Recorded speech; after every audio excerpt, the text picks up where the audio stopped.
रायगडावर मराठा महासंघाच्या वतीनं जिजाऊ जयंती साजरी। पारंपरिक आणि भगव्या रंगाची वेशभूषा केलेल्या महिला, रणहलगीच्या तालात शिवकालीन युद्ध कलांची प्रात्यक्षिके आणि तुमचं आमचं नातं काय, जय जिजाऊ जय शिवराय यांसह विविध घोषणांनी रायगड आणि पाचाडमधील जिजाऊ वाडा व समाधी परिसर दणाणून गेला।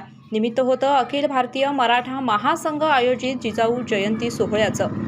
महासंघाच्या वतीनं यंदा प्रथमच रायगडावर जिजाऊ जयंती सोहळ्याचे आयोजन केले होते। स्पेशियस, लक्झुरियस, सगळं मिळेल अगदी मनासारखं। बटू बिल्डर्स यांचा नवीन गृहप्रकल्प गृहलक्ष्मी रचना। बालेकिल्ल्यातील राजदरबारात महासंघाचे राष्ट्रीय उपाध्यक्ष वसंतराव मुळीक यांच्या हस्ते जिजाऊंच्या प्रतिमेचे पूजन झाले। यावेळी मार्गदर्शन करताना वसंतराव मुळीक म्हणाले की राष्ट्रमाता जिजाऊ मासाहेबांनी देशाला एक नाही तर दोन छत्रपती दिले आणि नुसते छत्रपती दिले नाहीत तर एक सार्वभौमत्व असे स्वराज्य दिले।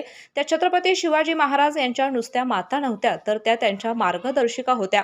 त्यांच्या मार्गदर्शनाखालीच छत्रपती शिवाजी महाराज यांनी स्वराज्य स्थापन केलं। जिजाऊ मासाहेबांच्या काळात खऱ्या अर्थाने महिला सुरक्षित होत्या। दरम्यान शाहीर दिलीप सावंत, मिलिंद सावंत आणि तृप्ती सावंत यांनी विविध पोवाडा यांचे गीतांचे सादरीकरण करून वातावरण स्फूर्तिदायी केले।